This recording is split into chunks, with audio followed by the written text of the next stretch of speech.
Hello there, everybody. We're talking about electric skateboards, e-boards, and everything in between boards. Put on my trusty shades. So, I've been building e-boards now for like a year. And I got lots of projects. I want to show you what I'm working on. But this was the first board I built. Rod Roscop. Had to drill out all these holes. And then it's a Wowgo S2 kicktail. And I got a chip on it in case somebody tries to steal my board. I'll be tracking their ass. I got some lighting here for the nighttime.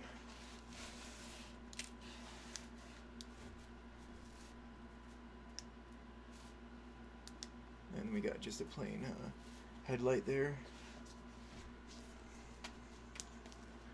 Anyways, the truth is that 90% of electronic skateboards that you buy on the market use the same sort of ESCs, basically, more or less. They use the same company that makes the motors. And some people say that you should build e-boards based off the motors. Now, first of all, I'm a big advocate for building your own board. Why? Because it's fun and it's easy. And projects are fun, and building your own e-board is as easy as assembling a computer, anything like that. Now, what I'm a big fan of, this is my current board. Now, this is a Meepo Mini deck swap. In my opinion, the most important thing about your board is the deck that you choose to ride on, and then the wheels that you pick. This thing is fast and it's powerful, and I weigh a lot, like 215, and so even on 3, on a fresh battery on the setting of 3, which is supposed to be slow acceleration, it can throw your ass right off the back. Now, I'm a big fan of having a kicktail. Now, they call these size boards mini boards. This is a Meepo Mini 2, technically a Meepo Mini 2, but the deck is the old school deck from skateshred.com. And I got this one chipped as well with the tile chips. Now, this was like $430 on sale or something like that. It gets me about, if I'm going full speed, like 8 miles. And it goes like 27, 28. I'm a big fan for having a kicktail. One of my boards, my first boards, was the Wowgo. Now, this is the original deck that went with this Blue Guy's motors and stuff and wheels, and ESC.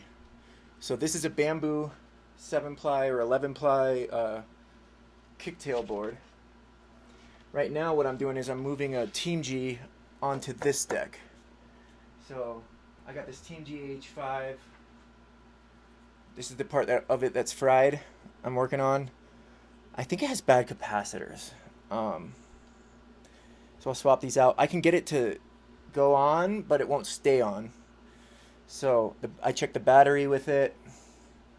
That was the Teamgee H5 right here. I got it for $50, not working. And I'm going to make it work. So I just ordered a new ESC. I'm still trying to fix the old one, but I'm going to put up, it's probably not the best ESC in the first place because Teamgee is rife with issues. Everybody knows it. And the first thing they do is they send you a new ESC. And this is it says want on it, but it's supposed to be a Ling Yi. It could be anything from the power cable being defective. It could be the capacitors. All the circuits look good. Everything I can see, the soldering points look good. It's coated in some waterproofing and stuff. Looks very well done, but when you choose shit components, you get shit results, and that's the bottom line. So what you want to order is something that looks like this, which is what I did, but is obviously been upgraded for the task at hand. So the one I ordered has all the same connections, but the layout of the components is slightly different. It has a rubber coating, so it's actually sealed in. Basically, the one I ordered it looks exactly like what they sell on the Meepo website. for the Meepo boards. It's all sealed in. It looks exactly like that. Same capacitors, same color capacitors.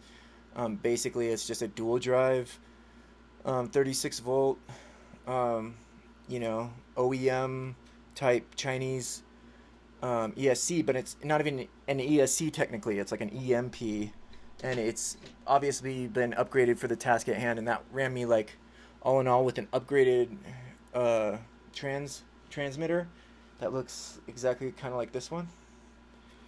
For all that, it's like $70 from AliExpress. Anyways, I'm gonna get all like a philosophical now. This is an easy hobby to make your own e-boards and have all sorts of different shapes of boards and different types of motors and trucks and double kingpin, single kingpin, hub motors, you know, pulley motor, etc., etc., kicktail, no kicktail, long boards, short board. Technically, all my boards are just standard size skateboards. 32 inches, you know, but they're boards designed for the 80s big half pipe boards, but they're strong and they won't break. Even the cheap, this was $30 this deck, and it's freaking awesome. And then I got clear grip tape. I mean, it could use a cleaning, but clear grip tape, and then I just spray painted to give it a little character. And I love this thing. This thing hauls ass. I ride it right out there with the cars. And no, I don't wear a helmet. I don't wear any pads. And yes, I have a fake hip from electric skateboarding. And no, I'm not going to wear a helmet. So get off my ass. The danger is what makes it fun. The fact that I know I would probably die if I fell going as fast as I'm going sometimes. And that's what makes it exhilarating.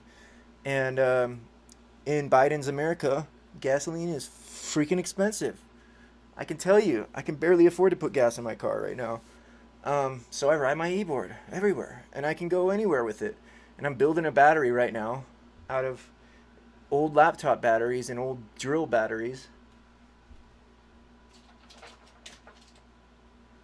Collect 20 to 30 of these, you know, from your old, you know, hardware things and your old laptop batteries and stuff. And you could take these and get a spot welder and a soldering pen, and you can build your own batteries. I just built a battery for this airplane with 3 of these, and it's sweet.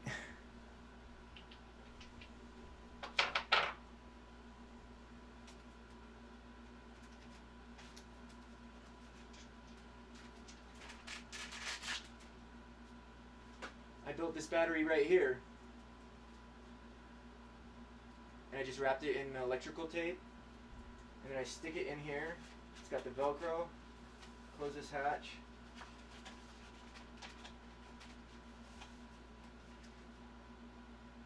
And then I'll get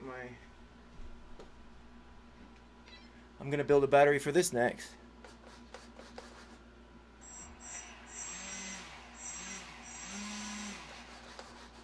So that's my battery in there, and absolutely I use that to fly. So you can use those batteries. You can build one for your e-board. It's not hard. And I got this Teamgee board for $50, not working, and just ordered a $70 ESC and controller, and then so $125. I'm gonna have a working, amazing quality e-board. So that'll be my 3rd one that I'm building. And with the price of gasoline going up, I can't say this enough. If they would open up the roads so you could ride an electronic skateboard or scooter or bike on the regular roads, and then if they came out with higher quality skateboards and bikes and scooters that could go that fast safely and repeatedly for extended periods of time, you know, a skateboard that could go 60 miles an hour, that's not impossible, not at all. And people could ride that fast easily. So you could literally ride it, maybe not on the freeway, but you could ride it on regular roads and highways, little highways and stuff with cars.